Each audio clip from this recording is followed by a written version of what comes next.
After an overseas trip, it's great to be back to American short track racing. Lakeland, Florida comes alive in the virtual realm once again. It's the USA International Speedway for race number 11 in our campaign. Welcome back to the ABN Champ Car World Series.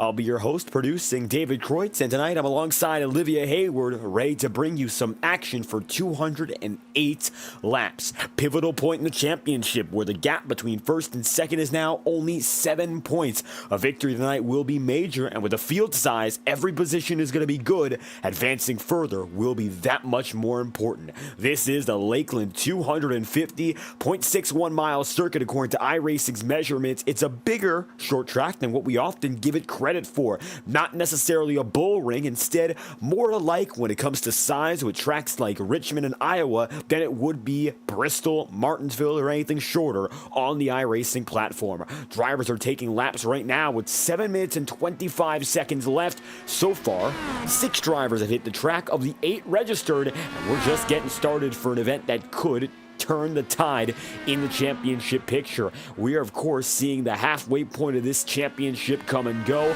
Now, though, as we return once again to our action in the United States. Drivers, for some, of course, can get that experience back home, but at a track they might not know well, especially with such high-powered Dallara IR18s. Open-wheel action almost never came to this circuit in reality. However, here in the virtual realm, we get to test the limits of motorsport all over again. Currently, Mo Perry has himself the pole position, and Eli Sasek is in second. And as it stands, it looks like, Olivia, we've got ourselves a stout field full of talent. But it's a little bit different than perhaps what we expected, a short track in a field that I think accompanies it. Yeah, this is a combination that definitely most would be unfamiliar with, but if you've been around the ABN paddock for a while, it's something that's been workshopped pretty consistently over the past couple of years, and there's definitely some drivers with a lot of noise. I expect Nicholas Pressey to do well, as he ended up to second in the timing. Just from having those repeated sort of test sessions, seeing what it takes to make this track shine in these cars at Speedway under the lights for nighttime being the right time, of course.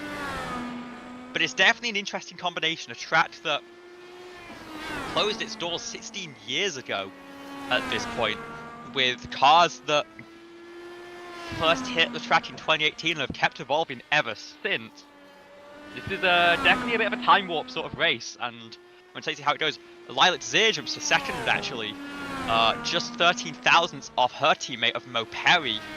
Of course, the big championship fight right now is between Lilac Zir and Alex Miller, but Mo Perry in that third tier mark car has been having very good results as of late, and is looking to continue that streak, currently holding on to the pole position with just 1 lap left from Bryce Sosa, and then Zach McBride, who's having a little bit of technical issues. I'll see if he can get that car rolling out on track to finish out our qualifying session.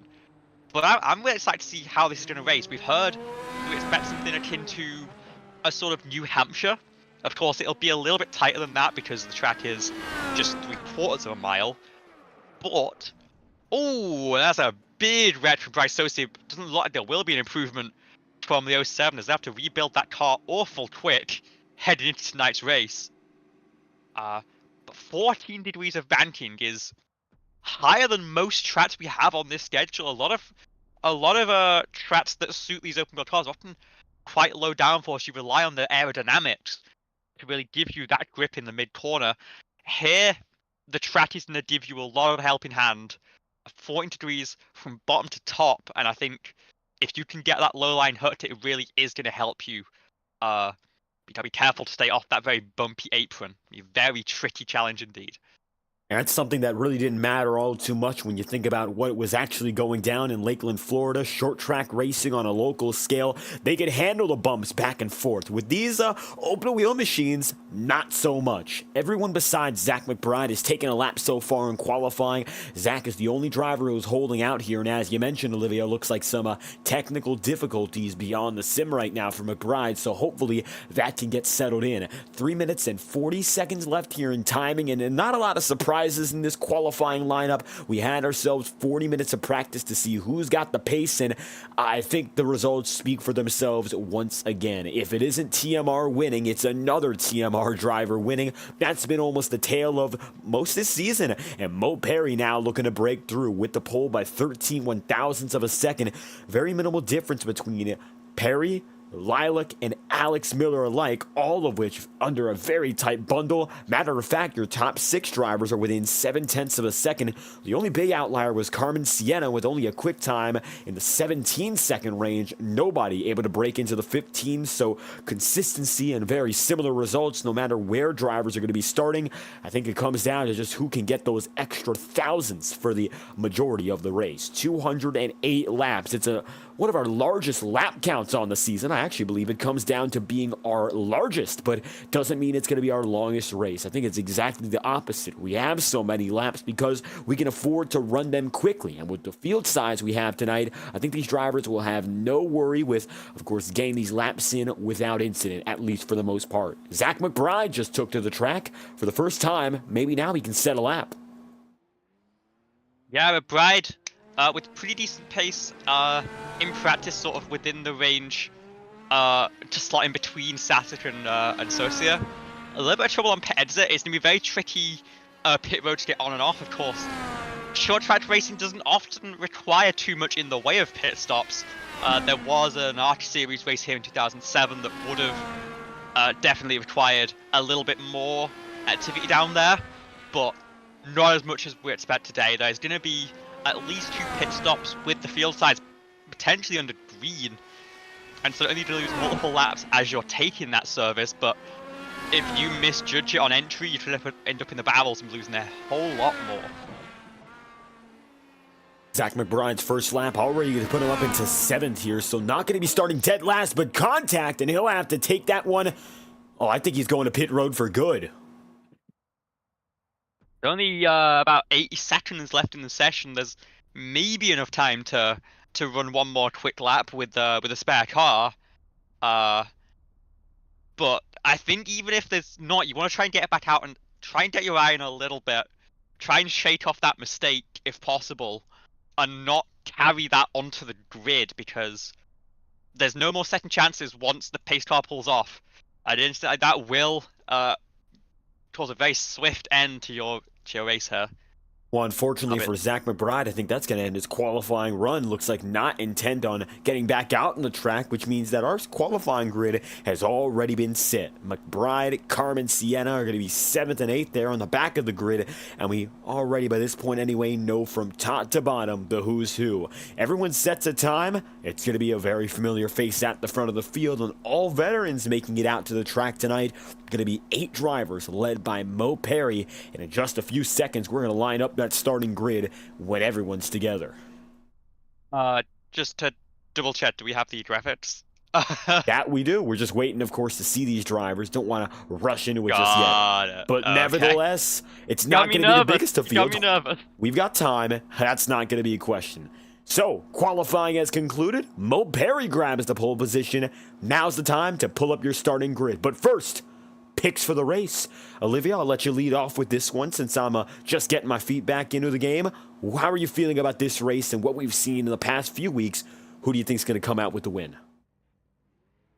I'm nervous to pick Mo Perry because I think that the commentator's curse is pretty well documented from me. But ultimately, going fastest in practice and fastest in qualifying, I'm going to have to put my money on all 3 TMR cars picking up a win this season. I'm going to give it to the 28. Used to the short tracks like this, maybe not in these cars, but going to get it done today. And a strong pick, there's really no way to deny it, and I feel that Mo Perry's been due for one for a long while. Just hasn't had the best of opportunities. Last race I was with us, of course, was in Pocono Raceway. Mo Perry had himself some top 5 speed late in the going, just could not capitalize at the very end. So if we're going to avoid Mo Perry, I'm going to look perhaps one driver beside the number 28, Lilac Zier. We were talking pre-race about what strategy could become, what it's going to be with respect to tires, what it's going to be with respect to fuel. And if tires really end up being so much different from what we usually see at a short track, I think Lilac Zier is still the first and foremost driver we think of when it comes to adapting and strategy.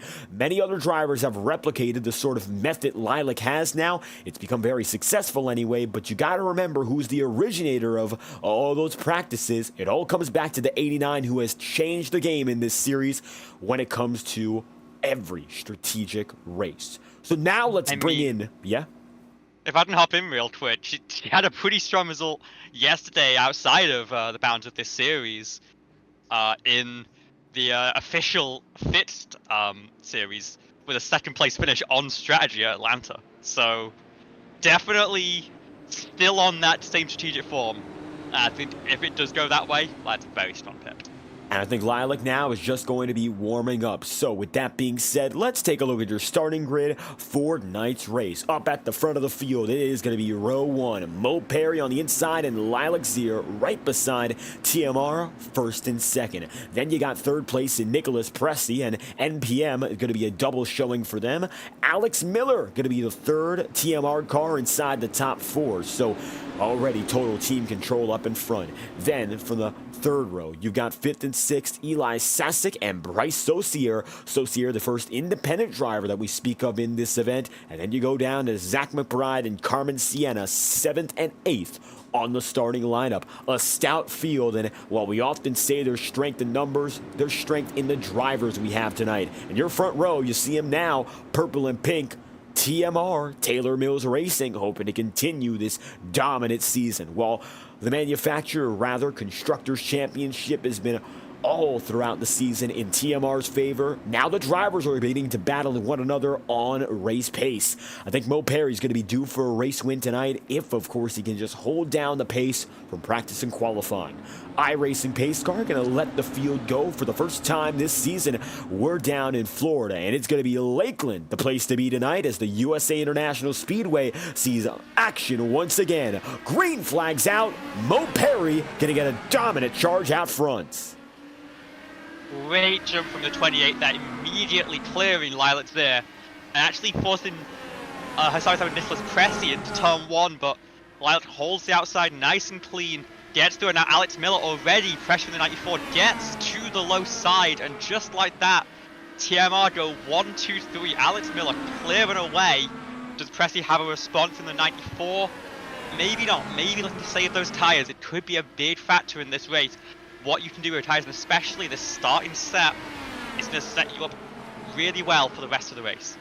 And so far, only 3 laps in, it looks like Nicholas Pressy going to fall back rather fast, just at one position, and everyone else going to be very far spread out. Carmen Sienna battling with Zach McBride early, getting that pass. So Carmen is up to 7th here, and I think that first lap is going to be perhaps the most aggressive lap we see all day long, at least when we talk about the entire field. Now everyone else going to be running in those positions where, of course, they're more comfortable with. Their pace has been matched. The battle for the lead might get a little bit more intense as the night goes on, but this is going to be, for the bulk of the race anyway, the strategy. You do not have any incentive to be overtly aggressive unless you're battling up there for the race win. Just taking these laps in and getting that good points there, I think, is on the minds of many here, as we've only just begun, and now we're heading into lap number 6. Pressy is 4th, and it's total team control. 1, 2, 3 for Taylor Mills Racing. And they're doing what they've done best all season long, simply dominating these races, but maybe a little bit too ahead of ourselves to say dominant. Just a good start that I'm sure they're looking to build upon. I would say maybe dominant so far from Mo Perry. Set purple laps 2, 3, 4, and 5. Lap 6 breaks the streak 1/1000th slower than the previous time around this circuit. So already Mo looking to stretch the leads, got those tyres into a good window already. Now has an 8/10 lead from Lilac Zir, who covers 8/10 from Alex Miller as well. We're expecting a little bit of that aero push come into factor. Nicholas Press able to follow closely, but I think this is just raw pace. In that 28 car knows how to wheel these short tracks, and it's really coming to play here in what is going to be the last chance to make a statement on this track type this season. The rest of the way, we have one road course at Road America, and then 4 big ovals in the Super Speedway package, the shortest of which being Nashville, hosting the real life finale on the short oval package. But for iRacing, we are still having those paperclip wings on the back of that car. It's going to be a very tricky race. But again, last time we got to see the 2-step rear wing on the back of these cars. Carmen Sienna going to be catching up here to Bryce Saucier. The gap has gotten a little bit closer. It's only 0.2 of a second now. Zach McBride being left in the dust, and we noted McBride struggles, so it looks like consistent with qualifying. Zach is falling back and might be the first driver to actually go 1 lap down. The average lap speed so far in this race has been within the 16.8 range, so right now Zach McBride is maybe half a second slower than the best driver each and every time, and by lap 50 he might be in jeopardy of going 1 under. Rest of the pack has been very consistent, and their lap speeds have really not fallen off all too much. Mo Perry, relative to his best, is about 1/10 of a second off, and he's been that way for the past 5 or 6 laps. He shows a little bit more fluctuation. That was a 16.8. Meanwhile, his teammate Lilac Zir ran a 16.651, which was only 21 thousandths off the best time the 89 team has run all throughout the race. So perhaps Lilac having a few tricks up the sleeve. Not only that, but Alex Miller coming through as well. Alex just about as quick, if not quicker. That was a 16.697 for Miller. And it looks like maybe you'll start to see Mo Perry burn out the stuff up at the front of the field, a little bit more aggressive, running with that raw pace. Might come back to bite the number 28. Definitely a tale of two halves in this field right now. The top three, the TMR trio, and Nicholas Presley, of course, all holding on relatively comfortably. 1.2 seconds separating all four of them. And then you've got 2 seconds back to Eli Sassett with Bryce Sosi and Commentator behind. You've got to think Sosi might want to try and clear Sassett, get onto the back of his teammate in the 94 up there. But for the time being, it's still 7 tenths back, and it seems like Pressy has the run of the field in that garage. Cannot quite get around these TMR cars in this phase of the run. It's going to be a track where overtaking is going to require a lot of setup. You don't really want to be on the inside, and so it's a matter of trying to get a good exit and try and force your opposition off that low line. But it'll also come down very heavily to what you're able to do with the tyres. And if you can keep them alive, you will definitely benefit a lot, as it seems like Zach McBride is going to fall one lap down. Has had a bit of an incident at the back of the field. We'll have to bring it down on pit road for repairs. And I think he's going to park it then and there. He's going in reverse through pit road, and now goes wrong way. No! That's not where pit road is at, I'm sorry. I think the thing I feel worst about is the fact that got caught on camera. Oh. That's an unfortunate way for the day to end for number 11, but does still take home 8th place point for bringing the car out here and getting it going. But it looks like we will just have a 7-car field who all separate by less than 5 seconds, and it's those 2 little clusters to focus on right now. Carmen Sienna still going to be within the confine of the leader, as you mentioned, and scraping the wall, as does Bryce Saucier. Unfortunately, Zach McBride's early struggles in qualifying very consistent with what we just saw. So 23 laps in out of 208, and we've already gotten through this first early segment quite fast. First stint might go much longer. Perhaps in excess of 100 laps would be ideal for these drivers. Not necessarily sure if they can make it any beyond that point, but splitting this race halfway might be the way to go. Fuel, of course, is going to determine everything. We might see a 2-stop strategy, 70 laps per stint, something around that range. I wonder if anyone's going to have the capability to go 100 laps now, as tire and fuel might not be considered just yet, and certainly tire doesn't seem to be the most important, because as Mo Perry comes across the stripe, 16.859, but he's backing up a lap just before. That was a 16.7. I think 100 is going to be tough. I think we're probably expecting the stint to top out at about 90 laps on fuel. So I think we'll definitely be in 2-stop territory. It'll just be a matter of when you try and take those pit stops. Because with how difficult it is to be passing here, and I think how much we're expecting tyres to be a factor, getting into some clean air, either with the undercut or the overcut, could be how you make that move for the lead. These top 4 so evenly matched right now. There's really not much to separate them other than what their qualifying lap was and how they managed that opening lap of the race. And so it's definitely once we get onto pit road that battle's really going to heat up. And of course, Mo Perry was the one that managed it the best. And you mentioned those lap times have been nearly identical. I mean, last time by, Nicholas Pressy was the fastest, Mo Perry was the slowest.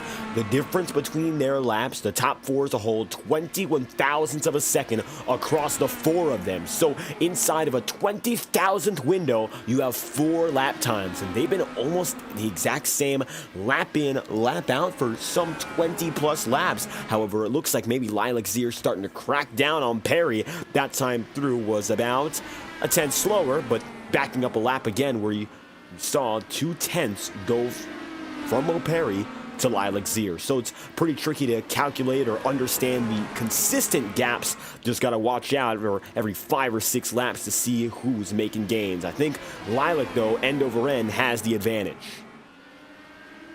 I think that the main driver that's been struggling so far in this stint has been commentated a little bit too familiar with the concrete here at Lakeland, has picked up a little bit of damage on the right side of the car, so that is going to be hurting the downforce a fair bit, is running a good couple tenths slower at least. Carmen is destroyed now.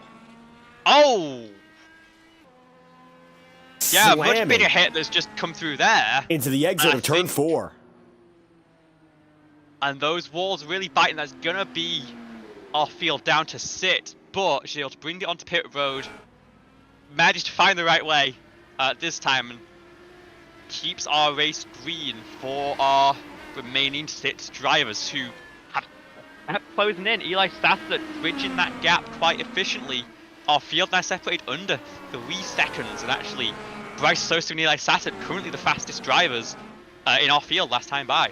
Well, now it's getting that much tighter. I think Carmen Sienna day is done for the 96, and a very unfortunate way to go, but scraping the wall once or twice before we caught it on camera. That was a huge hit, and it's going to be a day ender, which leaves us with a quite small field here, but there's still all quick relative to one another. Eli Sasek and Bryce Saucier, you mentioned, catching up. Their running times almost identical to their fastest. Actually, Bryce Saucier ran its fastest lap on that previous lap. It was a 16.731. So it looks like now consistency is key, and these two are rounding up the field and fast. Interesting to see now drivers who are all the way in the back of the field perhaps having the edge on pace. We'll see if it lasts any longer, because showing some clear signs of improvement, getting the gap within 3 seconds from front to back in the order. Yeah, what that reads to me as is they decided to come into this race and start managing immediately, not spooked by the gap building up from the cars ahead. As Eli Sasek does the magic trick, we'll hope to see him back on track soon.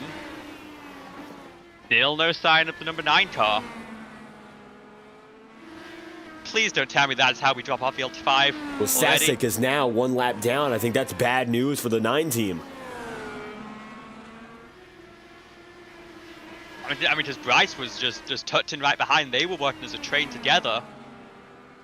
But it seems like that might have now the gap between Cressy and Sosa has vanished.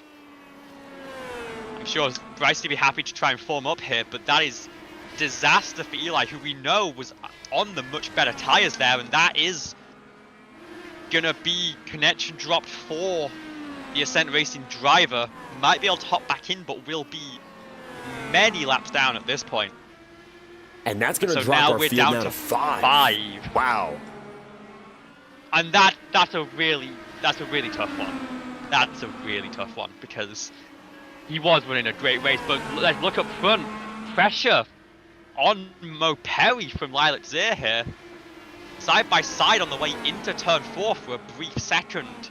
And it looks like the 89's done waiting around. He's going to try and force a move. And I guess hoping that she's done some good tyre saving as well. We only really know the pace of the front of this field of Mo Perry, because they've not really been forcing the issue too much. But Lilac Zir seems to be knocked on the door and wanting a way through here. So at this rate, this entire event is going to come down to total team control. Top 3 drivers are going to be all TMR. Top 5 consists of only MPM and TMR alike. So the dominant teams, the big teams that have won the majority of events, well, of course, largely TMR coming away with those wins, up inside the top 5. So now it's not only familiar faces, it's all different organizations. Well, the smallest have fallen out, and now the biggest are those that remain. I think Lilac Zir right now going to be driving for self as the 89 team has gotten closer, leaving Alex Miller a little bit further behind. Perhaps Lilac now getting into the swing of things, maybe not saving all too much, and that's interesting because Bryce Saucier and then Eli Sasek approaching this race from the start in a significantly different way. Is there going to be any reason for the drivers who are now still up and ahead to save, or is track position, now that it's a guarantee for a top 5 incentive enough to be riskier? That remains the question, as Lilac Zir is going to cut that gap down to some 2 car lengths. Well, the most important thing here is the difference between first and second is 10 points. It's 50 versus 40. The gap between Lilac Zir and Alex Miller right now for the championship is just 7 points. So if one of those drivers comes away with a checkered flag, they will also come away with the championship lead. Obviously, right now is Mo Perry currently in control, but I think if Lilac goes to do a move in the next 20 or so laps, it won't be because of who's ahead, it'll be because of who's behind and want to get another car between her and Miller. Mo is sort of the third party here who, as much as he's racing for team and doesn't want to cause any incidents, of course, definitely wants that podium and, of course, that win if he can hold on to it. I think if you're Mo Perry, there's no reason not to race for self right now, even if something really does go catastrophically wrong, which is incredibly unlikely. The team is now, in effect, going to be guaranteed a top 5. Even if Alex Miller, Lilac Zier were caught up in an incident, they'd all be pretty close to each other in the final results pylon, the way things are stacking up. Bryce Saucier has gotten closer to his teammate Nicholas Pressey, but Pressey's shown no significant gains just yet. Granted, he's only 1.3 seconds back on your race leader, still maybe taking it a little bit easier than the team up and ahead, and this is when you're going to see that division and strategy come together. If Bryce Saucier can pull up to his teammate in Pressey, maybe those two can work something out. Bryce could get in the draft of Pressey, and they might be able to save some fuel, all working together off the backs of TMR. 55 laps into this opening stint now, and it looks like Lilac Zier has put down some pressure, hasn't quite been able to set up a pass, and we were talking about it very early in the race, the preferred groove all the way down to the inside, but if you touch that apron, you're all but done for. That isn't something that has come up just yet. We've seen incidents with the outside wall and things of the like, but if you go all the way down to the bottom and take it a little bit too low, it's going to jeopardize your race, and in effect, it might turn a promising event into an abhorrent performance. Just one slide could end the race, and with no faster bears here, well, we've seen what's done with the outside wall. Slamming up from the bottom will be infinitely worse. Right now, drivers have to find the middle ground. Can they make a move on the inside while not losing room? Is there room enough for two drivers to fight for position at the same time without forcing a mistake? Can it be done cleanly? Those are still questions we have to ask. We have not seen any green flag passes. Of course, regardless of incidents, we've seen a few, but despite them, it's been since about the first lap here. Yeah, Lilac, I think, putting that pressure onto Mo is not necessarily forced a move, but has forced the 28 to put the hammer down a little bit. It gave a bit of a gap to Alex Miller, but now I think mistakes started to creep in. A couple slides, those last couple laps, not the fastest, and now the 49's back again. Remember, this is a short track, this is sort of a local affair, 3/4 of a mile. Those outside walls are not a safer barrier, those are concrete. If you slide out and you go there, if the car's still drivable, it's not going to be driving quite the same. And with 3 cars under a blanket right now, they ought to be hoping for no mistakes for some nice clean racing as we approach our first pit cycle of today's race. Pit road going to get busy rather soon as drivers are anticipating 62 laps in out of 208. Now, I don't think that the tires or fuel are going to be anything all too risky for drivers. It should be a pretty simple race to put together with respect to going down a pit road twice now, if, of course, drivers haven't been saving. Bryce Saucier has been getting significantly closer to that of Nicholas Pressey. You can see the number 94 now is going to be accompanied by his teammate once again. Let's see what these two can do, and if we ride on board with Bryce Saucier, you'll see those consistent gains. That time by putting down a 16.779. No other driver was in the 16.7 range. It looks like Bryce still having a little bit of an advantage relative to all those around him. We're not expecting too much variation in terms of lap time from the conditions. It's a nice clear sky night here in Florida. Very little in terms of winds blowing as well. The track will get a little bit cooler as the night goes on. But other than that, I think any lap time variance will be down to tire wear and just little slides, little mistakes. As, oh, that is Bryce Saucier into pit lane, lap 65, just before the 1/3 mark in this race, committing to the 2-stop for sure, but committing to a big undercut on the rest of the field, has seen what his pace has been and wants to know what he can do when backed out from this group. Alex Miller a little bit further off. Mo Perry, Lilac Zier have really lit the wick here. A 16.7 last time by from the 89 car. They've seen the signal and they do not want to let Bryce Socia get the jump on them. They are moving quickly, and Alex Miller starting to be left behind a little bit as Nick Cressy follows his teammate in. TMR now the only car still out on track. So it's going to be MPM getting those pit stops in early. Going to be a double undercut. And Nicholas Presti with some front end damage here. And I'm not sure if that's going to be significant or race ending. But as you can see, the 94 in a little bit of trouble. Let's take a look back now. Oh, Presti just took it off the track. And for the second oval round in a row, a mistake on pit entry is what ends Nicholas Presti's day. We've got a replay here. I think this is just coming onto the in-lap. You see start-finish stretch. So rounds turns 1 and 2 is going to commit to that low side to make that hard left turn onto pit road. Oh, tries to head into turn 4! And right onto the barrels of the attenuator. Just like it happened at Motegi. Right, a caution in that situation. But now it's down to 1 for MPM to see if they can pull off this strategy and jump the TMR trio. 4 cars left running, and I will say Bryce Socia made a nice clean pit stop and is now starting to pull away from the TMR cars. They were trying to put him 2 laps down, so this undercut could pay off pretty substantially. And if especially if I'm Lilac here, I am seeing that car pull away the distance, and I want to get out from behind the back of Mo Perry. I want to get onto pit road and get some fresh tires on this car. Completely different race than what we expected. Half the field now going to be out, and the only constant has been TMR dominant and up and ahead. 74 laps in now out of 208. You see Alex Miller with Lilac Sear and Mo Perry still going to be waiting here. They've gone some 75 laps so far.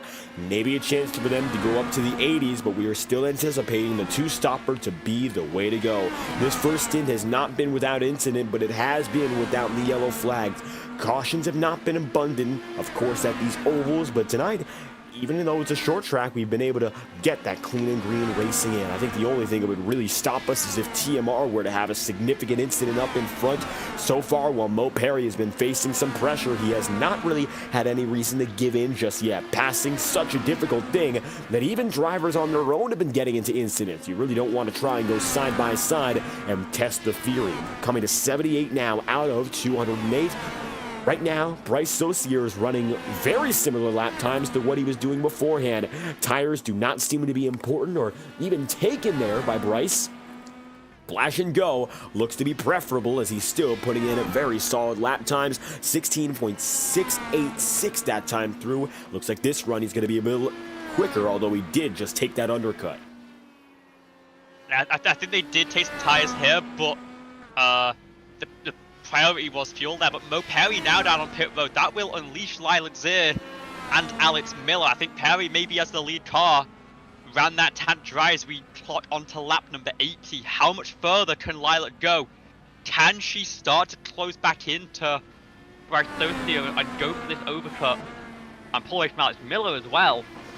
And will Bryce get the jump on Mo Perry? I'd have to imagine with such a strong undercut of 13 laps that it should be pretty easy for Bryce to get the move done as he's coming across the start finish right now. Mo Perry down on pit exit, but it's such a tight run through turns 1 and 2. Gonna have to take down, but actually a great stop from Mo Perry, 7.9 seconds, and he covers off Bryce Socia. And it looks like Perry's so that's a huge gain to TMR. The question is, what can Lilac and Alex do now? Can they build it out? And in fact, Lila just went purple. Lila just went purple on lap 82 of this stint. That is how much more pace she had left in those tires. And that's what we were saying. Perhaps tires now going to be not the focal point. You can still pull a good lap after 80-some laps. Lilac has definitely been saving. Definitely more than Mo Perry. Nevertheless, to go that long and pull a lap significantly quicker out, He didn't expect that in the slightest, so Lilac, after a fast lap, comes down to pit road quickly, bringing Alex Miller with your field has now gone down to pit road. Mo Perry's going to be behind Bryce Saucier for the time being, and it looks like Bryce getting back up and on the way, looking much stronger in that second half of the opening stint, and now might be the net race leader. We're going to find out here as Bryce gets on the way. Looks like going to be some 12 seconds back and still counting down. It's going to be maybe a little bit closer than we anticipated, but now Alex Miller and Lilac Zier-like will get on the move, and here comes the number 07.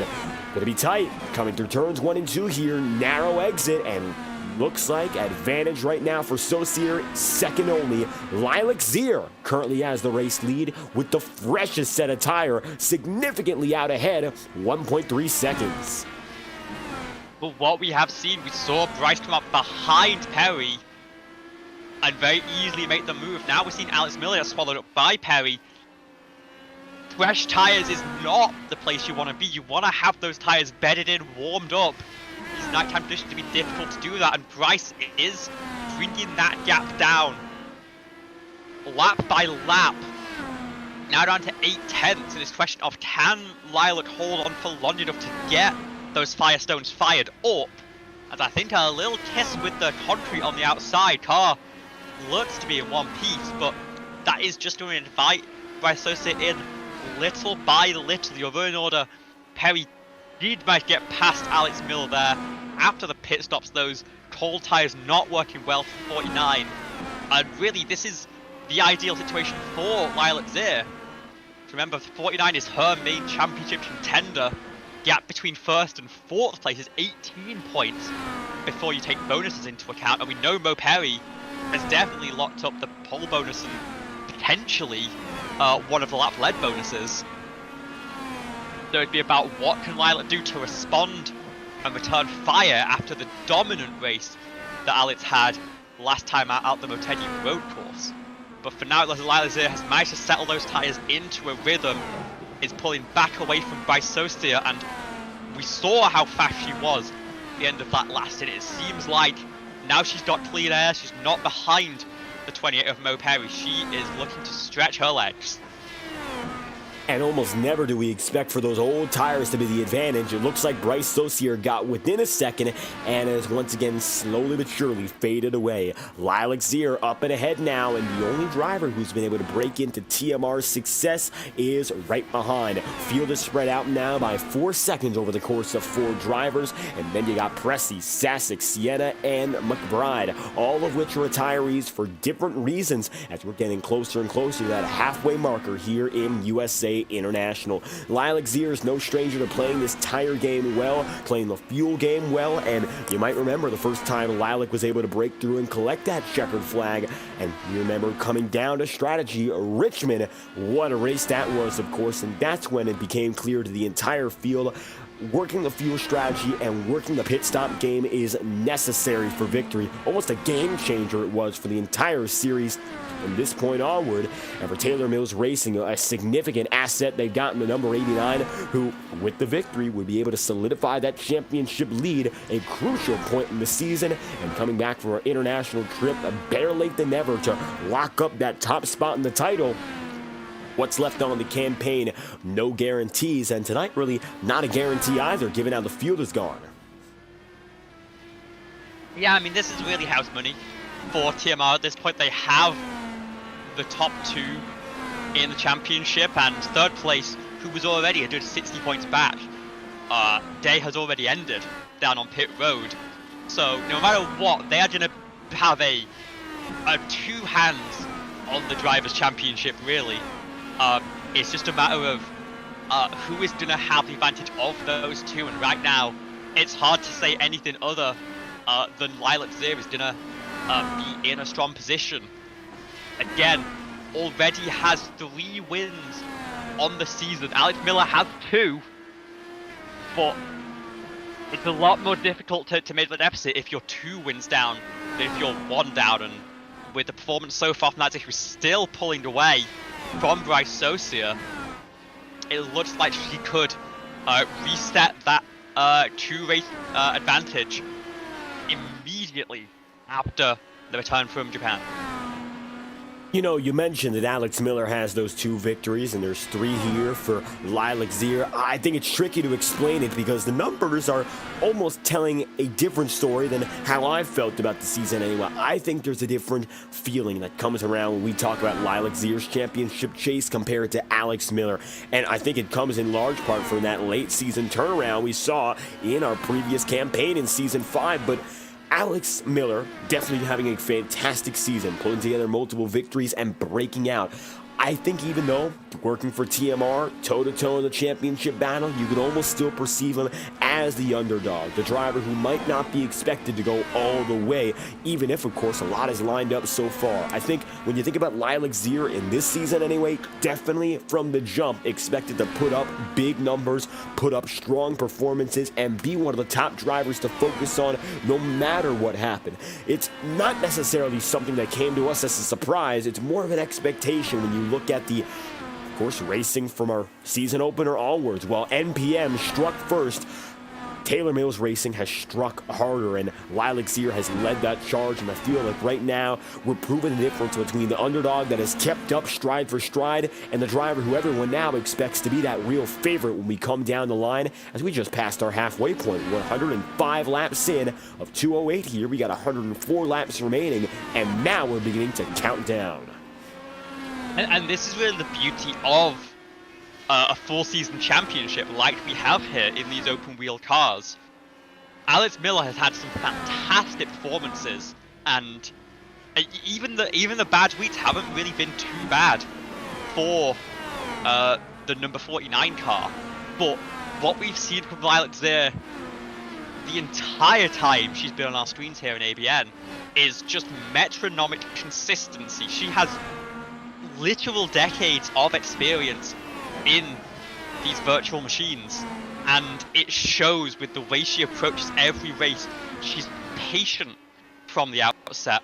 She knows that the win happens on lap 208, not on lap 8, and this season really has been her chance to take that consistency from consistent top 5s to consistent wins, and she has not faltered under the pressure.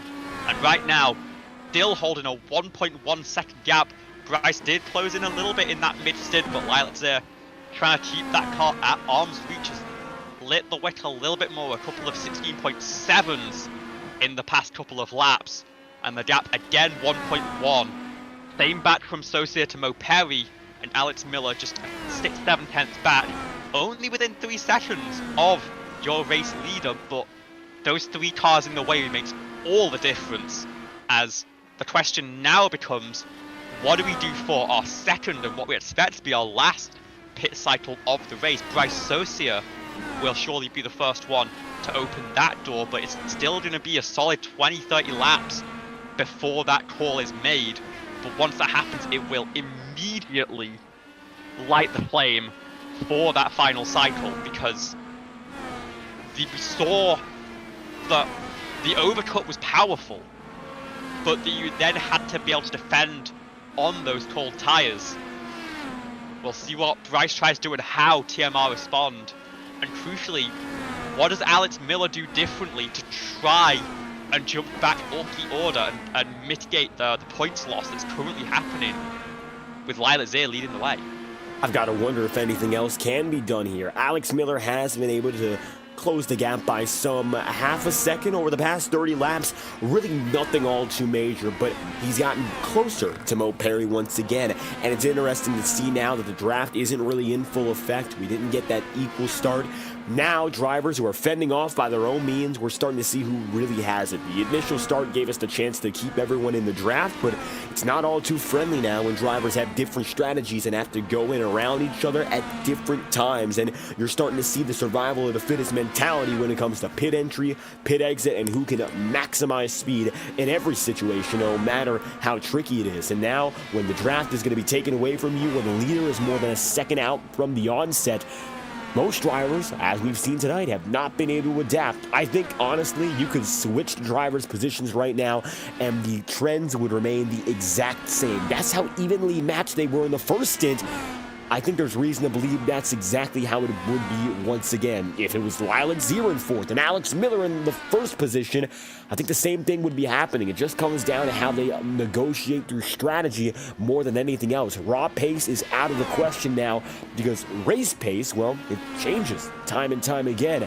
And if you're not able to fluctuate with the field, then you're going to be one who suffers the most. Alex Miller now coming up on his teammate Mo Perry, and it might be Perry falling out of the podium, although the 2018 started in first tonight. And Miller will want to try and get around here because the gap is now 4 seconds between himself and Lilac Zir at the front of the field. That's getting into territory where really no matter what you try and do on strategy, no matter what lap you choose to make your pit stop, maybe you go for a splash and dash, which, especially for these cars that have extended, would save them a good few seconds on pit road. And while it'd be a very sketchy pit exit, you'd have those tyres up to temperature. So I think for the TMR team, and especially Zir and Miller, that could be the ace in the hole that they might try and deploy here. The danger, of course, being if we do get a late race caution, I imagine you'd want to hold on track position, you wouldn't want to take fresh tyres at that stage of the race. But anyone who did take tyres in their last stop and had them fired up already, they are just going to eat you alive. So it'd be a gamble you take under the assumption that we stay green to the end here.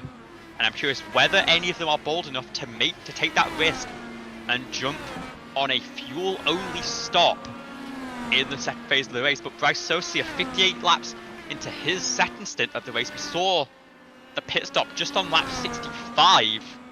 So I think as we start to reach the final third of this race, the 07 might be the one to make the first move and to maybe, going from 4th to 2nd in the first pit cycle, try and make that move one better to take the lead of this race for MPAM. For what it's worth, as it stands, Lilac Zir making that gap between 1st and 2nd 2 seconds now. So if we're thinking about the feasibility of some different strategy, you got to remember the entire field was bundled in within 3 seconds last time around. And the battle between 1st to 3rd was give or take a 1.5 seconds right now. Bryce Socia, I think if there's any chance to get back in the lead even temporarily, maybe the undercut gets him there. He's gone 61 laps though, and it's now within 10 to 15 when Bryce will have to go in again. I can't imagine he's going to stretch it any longer than that point. Really didn't seem to have much concern about going in before, and trying to match or perhaps best this run would mean maybe getting up to lap 70 as a minimum. We'll see what Bryce decides though. As it stands, the lap times have been falling off for the driver, the number 07, but not as much as they've gotten quicker for Lilac Zir. That time by driver number 89 just ran a 16.595, 41 thousandths of a second quicker. Well, that was the best lap overall. And another one, that's the purple lap, 16.539 for Lilac Zir.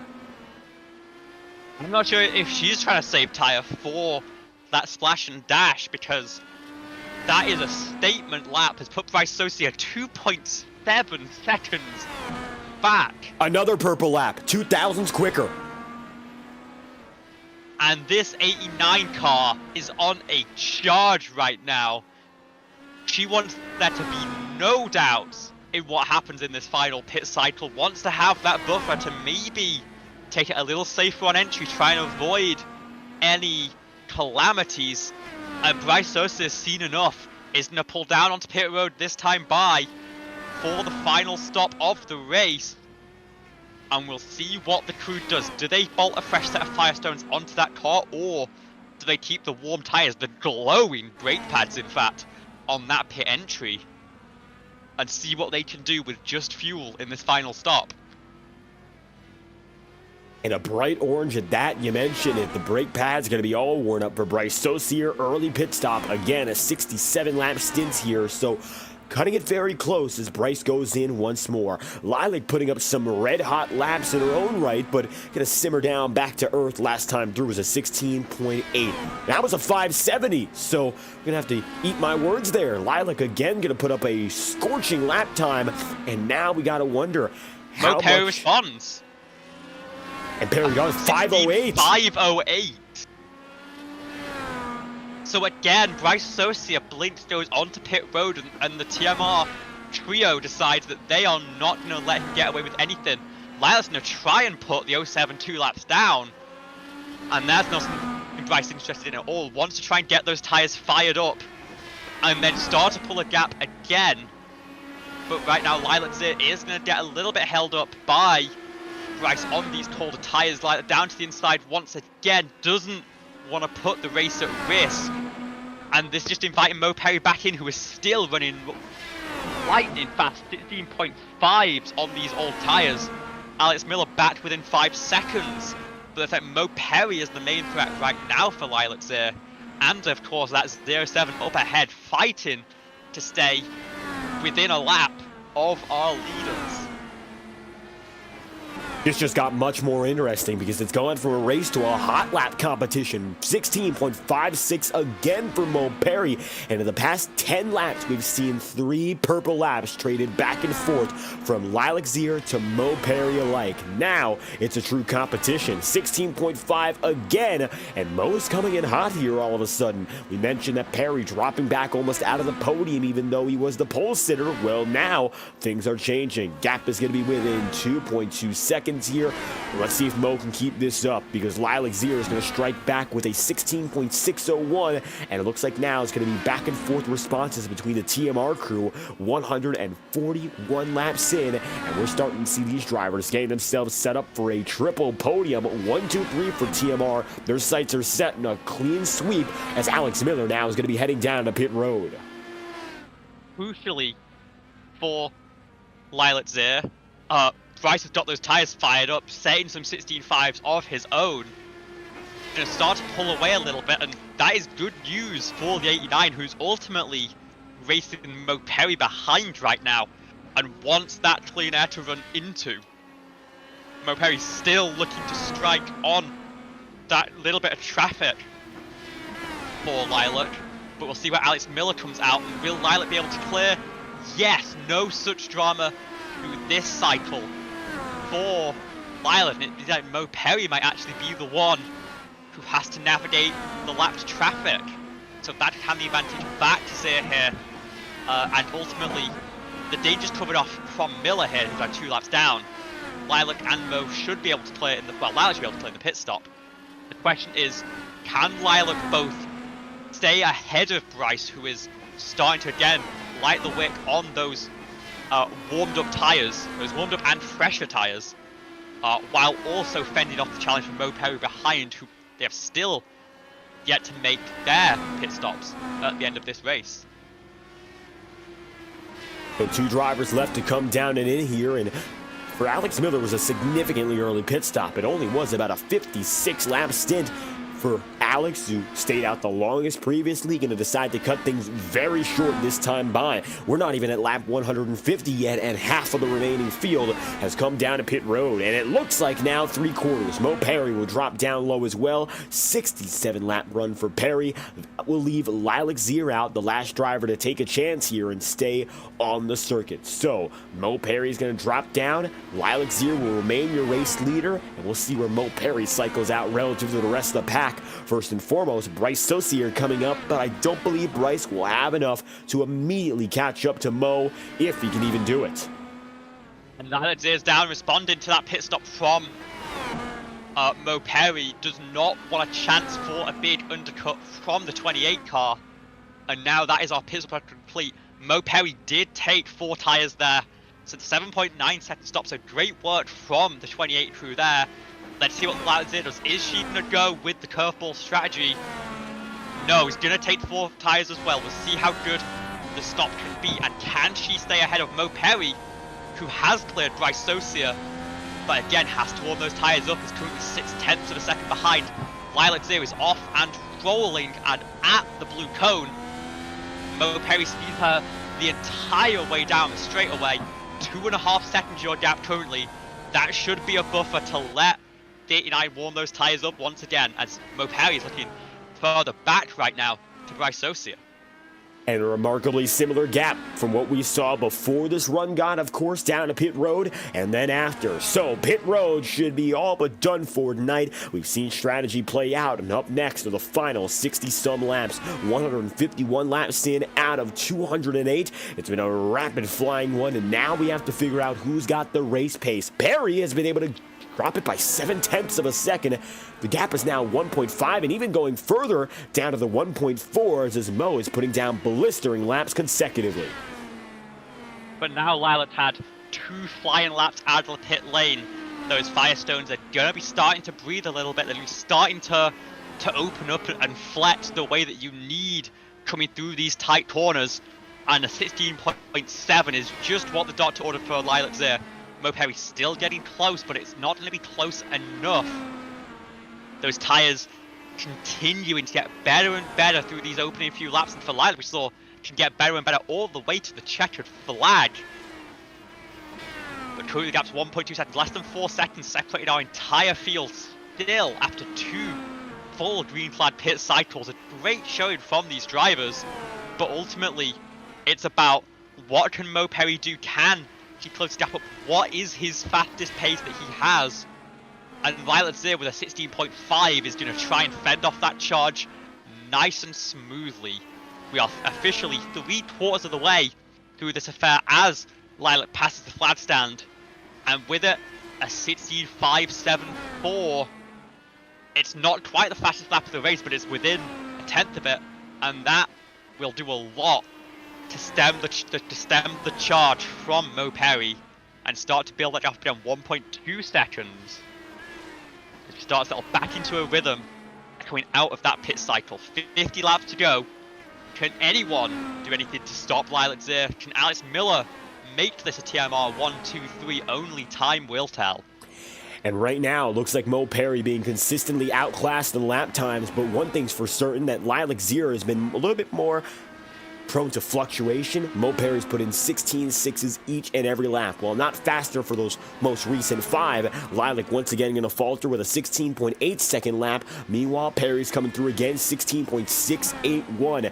Perry's consistency might be his only saving grace now, as the gap is going to fall under 0.8 of a second. And you have to imagine now that Lilac Zero is comfortably ahead of her championship rival and teammate Alex Miller. Perry has no reason now but to go all out that time through. Very close times. They were matched lockstep.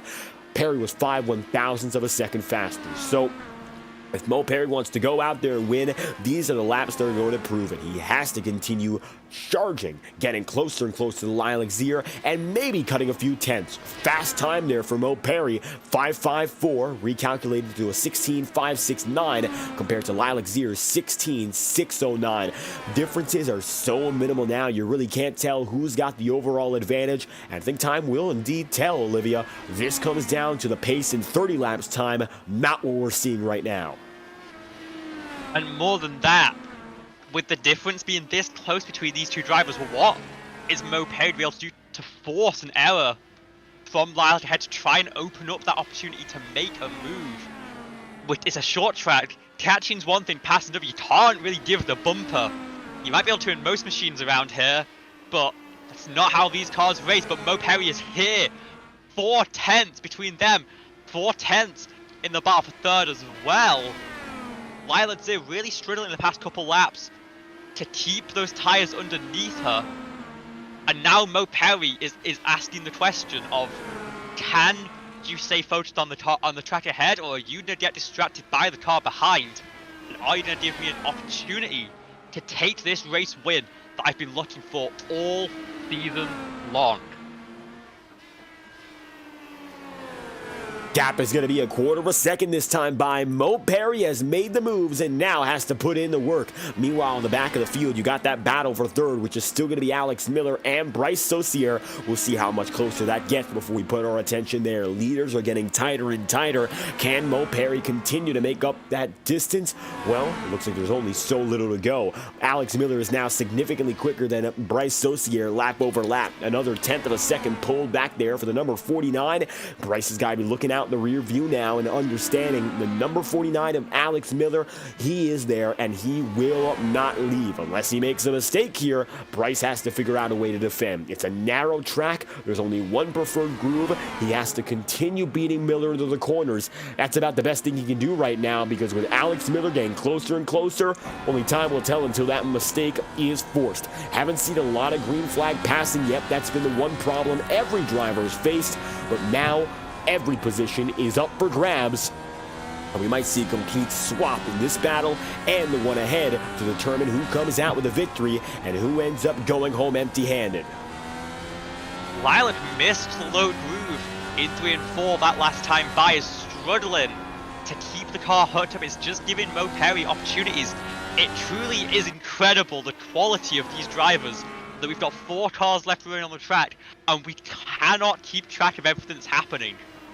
2 very tight battles simultaneously for the win and for the podium. It looks like right now Lilac Zir has managed to stay out ahead of Moper, maybe finding a little bit of pace on that second groove. Now that I look at it, maybe a little bit too much rubber laid down on that very low side, and Lilac's liking the feel of the top side there, able to carry the speed on the exit of the corner and fend off the attack from Perry on the back stretch. Meanwhile, Alex Miller still putting pressure on the 07 of Bryce Socia, wants to make it a TMR sweep on the podium, but can't quite get close enough. For Alex, it looked like he was getting closer for the past 10 or 15 laps. The gap got down to as close as some 15/100ths of a second. Well, it looks like once again he's falling in reverse. It's going to be now double that gap of 3/10 currently, and it looks like for Miller, he's going to need to wait on perhaps a Bryce Socia mistake if anything is to happen here. Miller does have younger tire, but we've mentioned time and again tonight, that is not necessarily an advantage, honestly. It might not be an advantage for anyone here to have young tire. It just comes down to getting yourself rubbered in, getting that groove going. Perhaps Lilac Zir has found the secret to the rest of this race, though, running about a half groove higher. Alex Miller slightly higher, perhaps, than that of Bryce Socia, but it's very hard to tell, given the angles these drivers are going in at, almost looking identical. No, there's a clear difference. Alex Miller might be trying something Lilac's going at. Yeah, of course we know that all 3 of those drivers are going to be in the same voice call. I'm sure not many notes being passed between Lilac and Mo in this battle, but there'll be a lot of discussion earlier on in the race about where they may be finding grip, and it seems like Miller might be starting to take a similar tack here.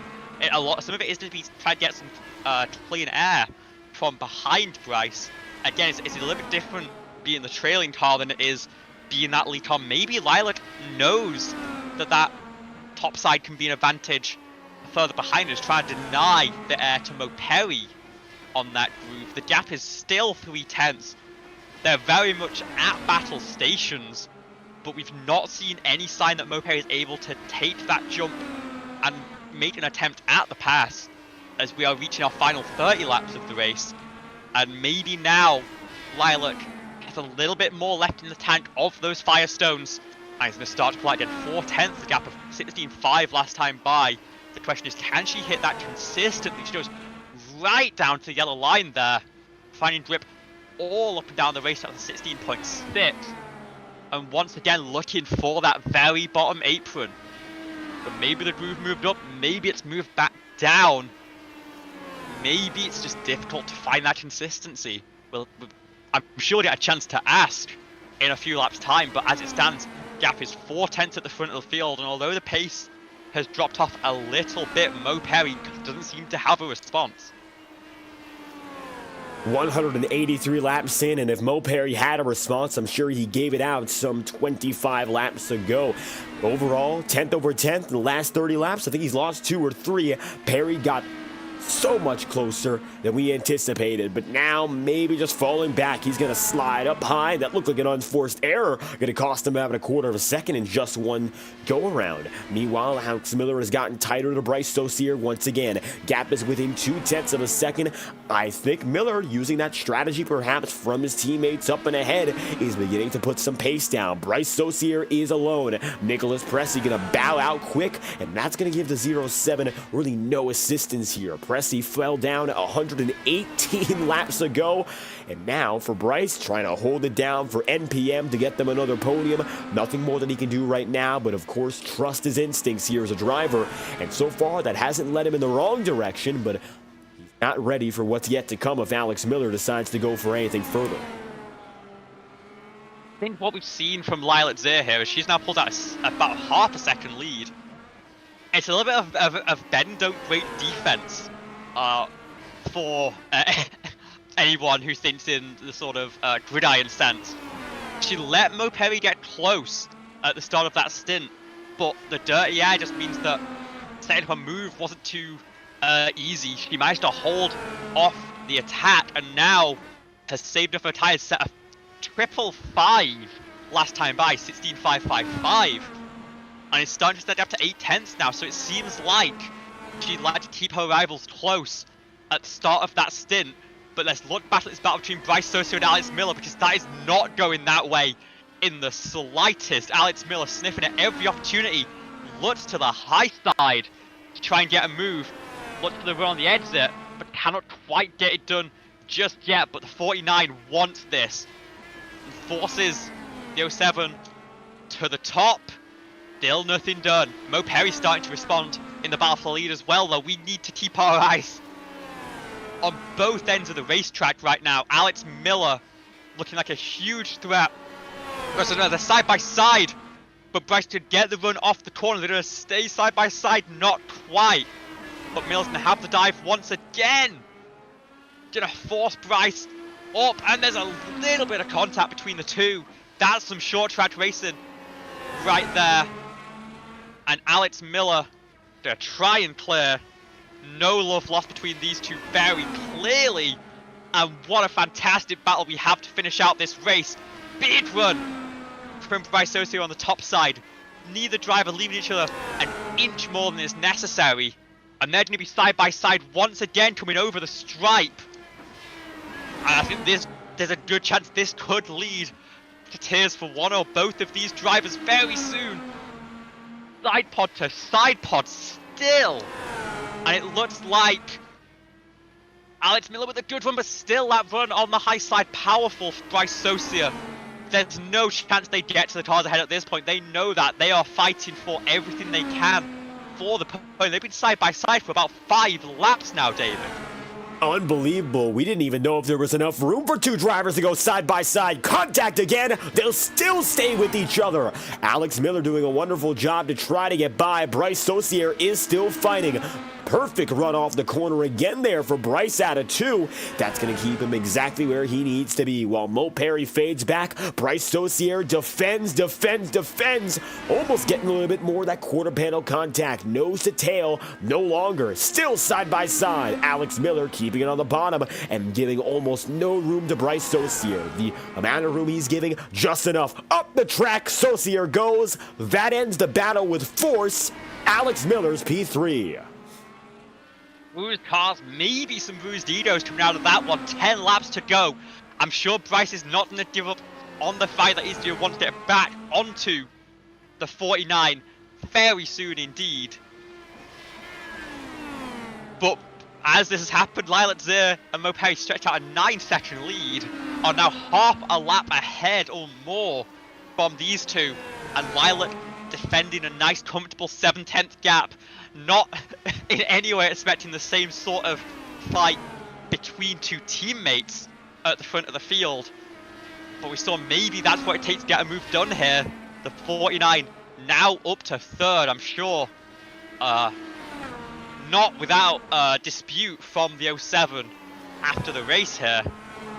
But it looks like, despite maybe a little bit of damage being dealt to both of these cars, it will be Alex who looks to step the charge forward, looks to try and minimize the damage to the Lilac Zir. But what a performance it's been from the 89. Didn't put it on pole. Mo Perry had the outright 1-lap pace, but over the course of it, especially at the end of those tyres, she's just been able to keep the 28 at bay through immense pressure. And that is really a fantastic quality of all that experience in the cockpit of the 89 car, Lilac Zir, has been around circuits like this for longer than some people have been alive in this league, I think. And with now just 4 laps to go in this race, just 3 miles, it looks like Lilac Zir is pretty comfortably going to hold on to this one. It's a big race, a lot of points up for grabs by default, and a victory is that much more. This is a crucial point not only for Lilac Zir, but you got to acknowledge the huge race it's been for TMR Taylor Mills Racing. By far, they've been the team to beat from qualifying onward, and going for a 1-2-3 finish just solidifies that point even further. You're going to be 2 laps to go this time by. Final 2 laps for Lilac Zir look to be coming without any battles from the field on back. Perry giving it all he's got in that number 28 pole position to get back up to second with a valiant effort, but finding back up to the race lead, of course, the challenge of passing was a little bit too much. White flags out here for Lilac Zir in the USA International Speedway. 208 caution-free laps filled with attrition and strategy galore, and we all know that in this series only one driver is the top of the top when it comes to strategy racing. That driver will win again. Lilac Zir collects win number 4 on the season. Victory lane for Lilac here in Lakeland, and the top 3 is a full sweep for Taylor Mills Racing. And that is going to be one hell of a present for the team principal to wake up to tomorrow morning. Fireworks on track, fireworks in the sky, and a 1-2-3. But it is going to be that 89 car stretching the championship lead back out, taking, I'd imagine, a fair share of bonus points. I think most laps led for the 89 team here. Come on, get the donuts going. There we go. Great showing from Lilac. Cool and composed. And here comes the rest of the team for the celebrations. 1, 2, 3. First time we've seen it in a long time, if ever, on the ABN screens.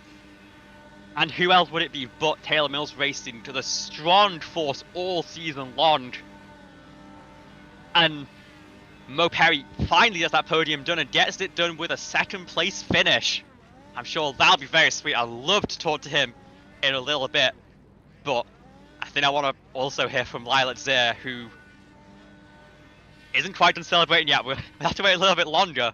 But what a fantastic race. Another just flag to flag mature drive to make that one happen. And the second time, I believe, we saw successive podium finishes for a team this season. Michigan 1-2 for, of course, NPM.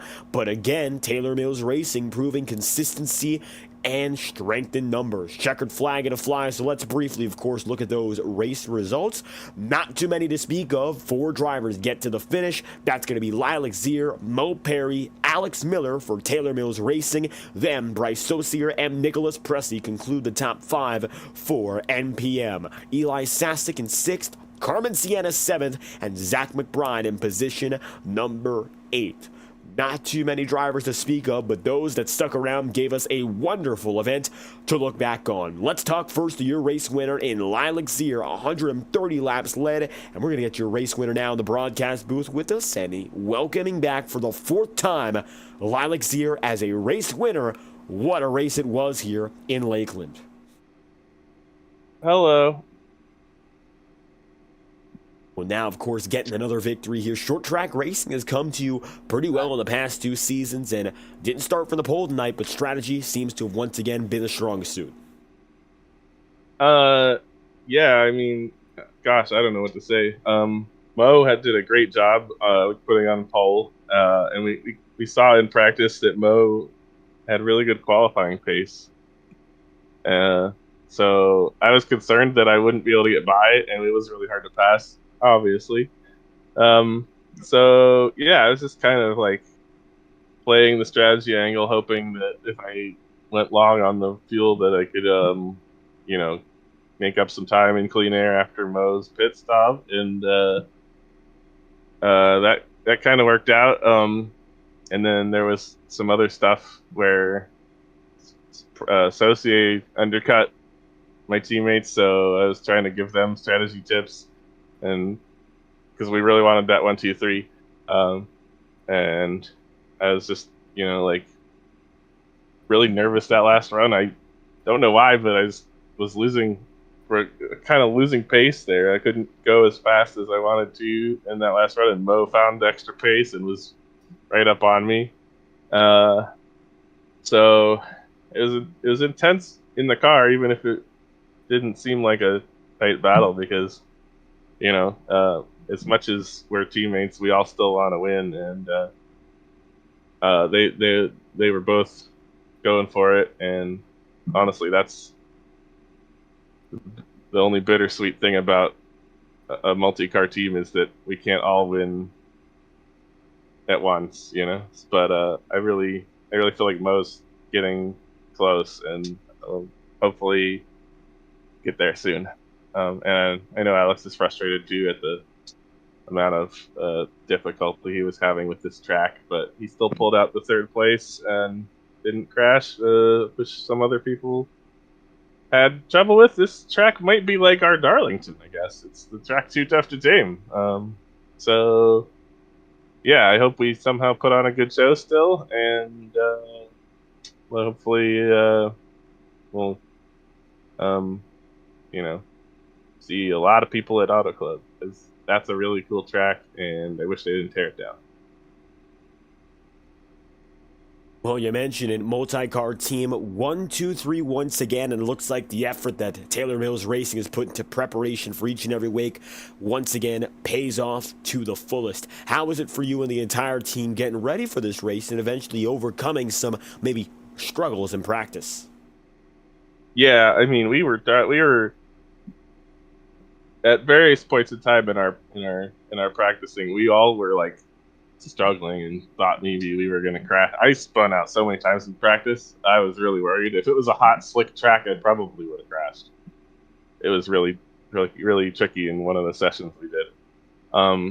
But in this cooler temperature at night, I guess that worked good for me. So, yeah, it was definitely a curveball when we saw the sun starting to go down in practice. But, I guess it worked out okay. And everything working out just fine. They come to victory lane once again. Auto Club going to be our next race. Then we go back to the big scale with some of the fastest open wheels on the platform. How do you feel about maybe going for win number 5 with what's next? I'd like to think that I'm pretty good at Auto Club, but I had a bad race there last season. So, yeah, I got to work on some things. Definitely not as good in traffic as I need to be there. Yeah, I'm going to put more practice in for that one, I guess, because it's going to be tough, and the draft makes everything, equal for everybody. So it's pretty exciting, and hopefully it's a good race. Looking for another good run. Nevertheless, Lilac Zier extending the championship lead. Victory after 130 laps led. Any final shout-outs you'd like to give?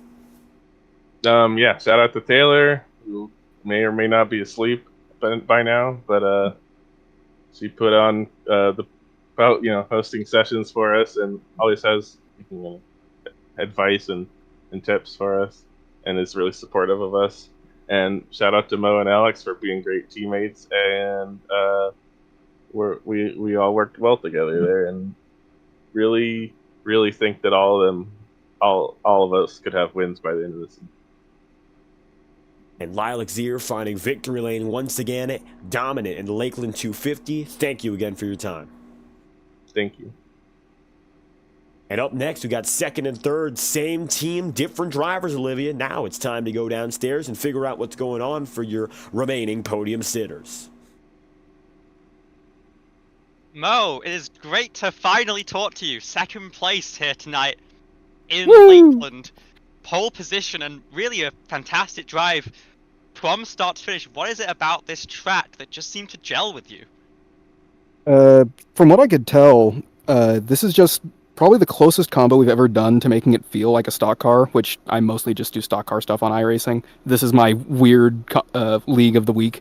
But Yeah, I just needed to figure out how to make sure it couldn't snap off the corners, and then once we actually got to the race and it was nighttime, way more gripped up than all the practice we did. So, uh, ended up a lot easier of a race than I was expecting. I was expecting to have to try to save it a few times during the race. Didn't really ever get loose. So that was fun. Main issue throughout the race for me was just normally whenever I'm on racing, I kind of don't know how to push properly without risking spinning out. And then third run, I finally figure it out, but by then, too late.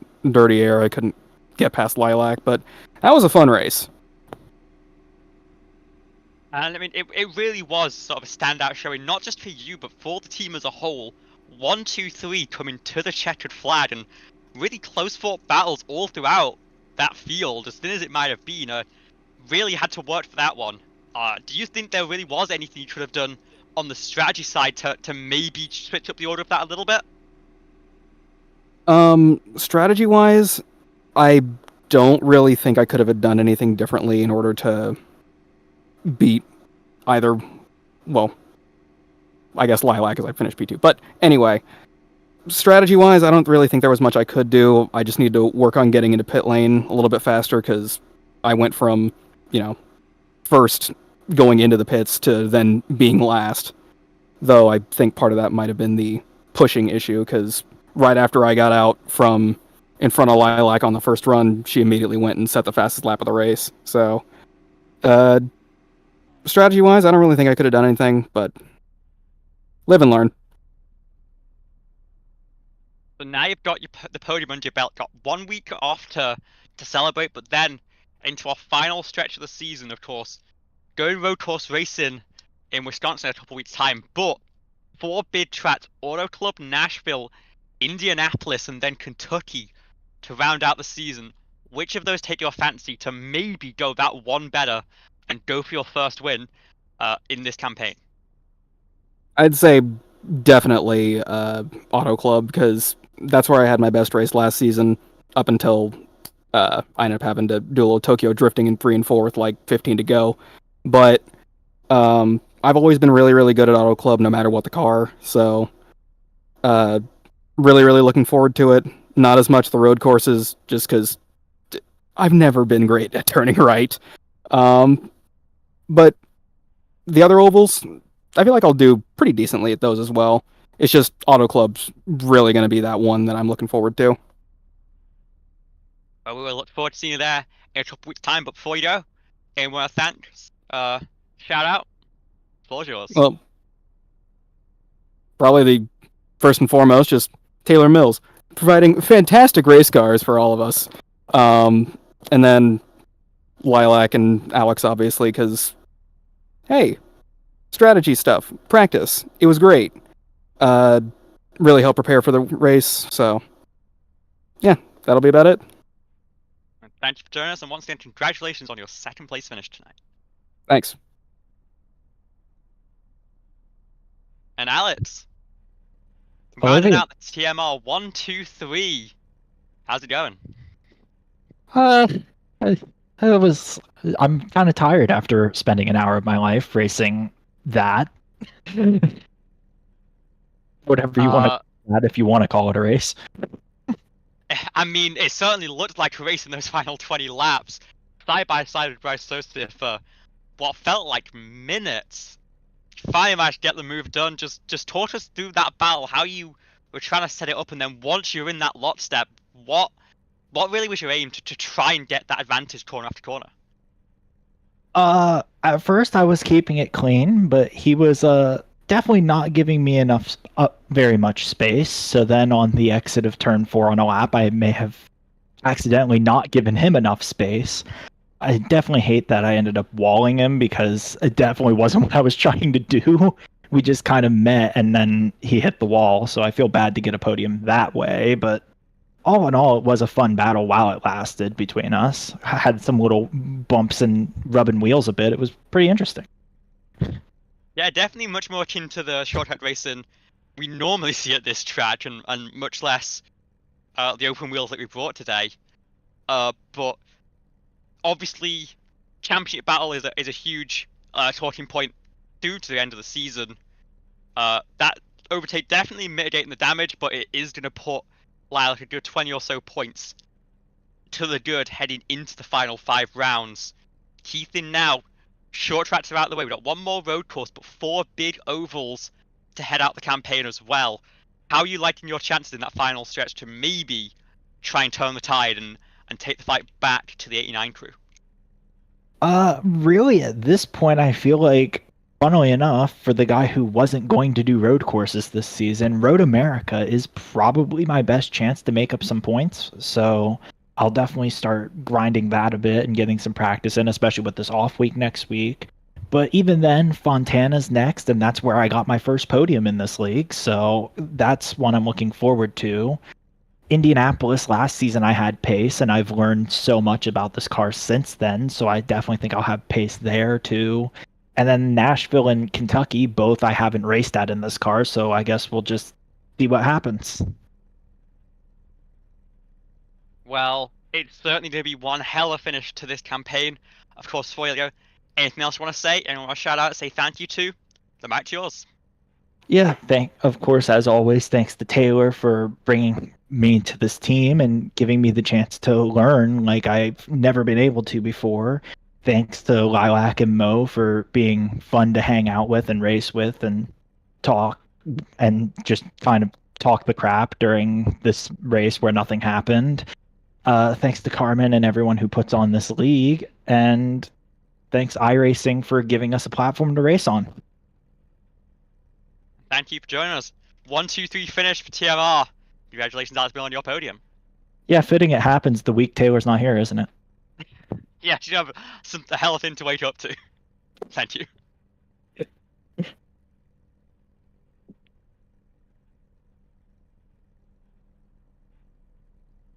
So now they've gotten a chance to speak to all of our top 3 drivers. Well, they have that one thing in common. Teammates here, and going to be a big day for TMR. And I think if we haven't really locked up the Constructors' Championship, I think now we know who's the de facto champion before, of course, the season has concluded. What a statement race it was, not only for the team, but for Lilac here again, proving why she's at the top of the championship pylon.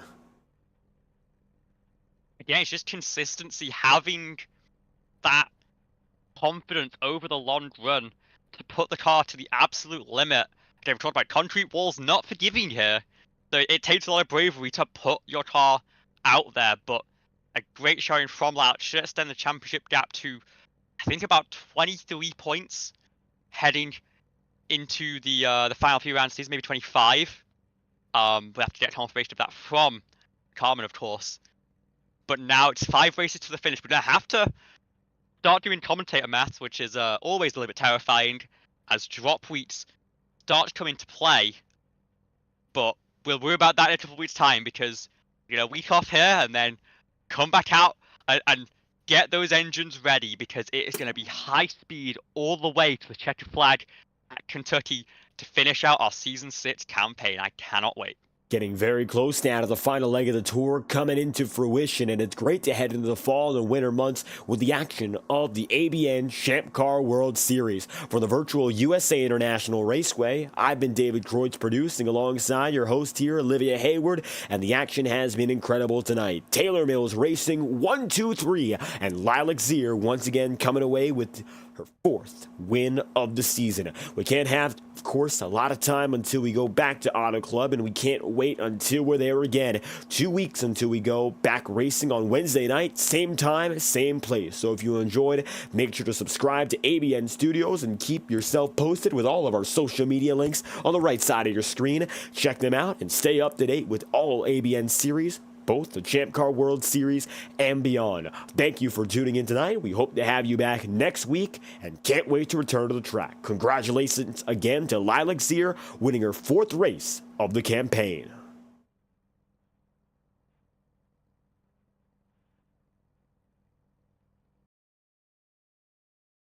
We'll be right back.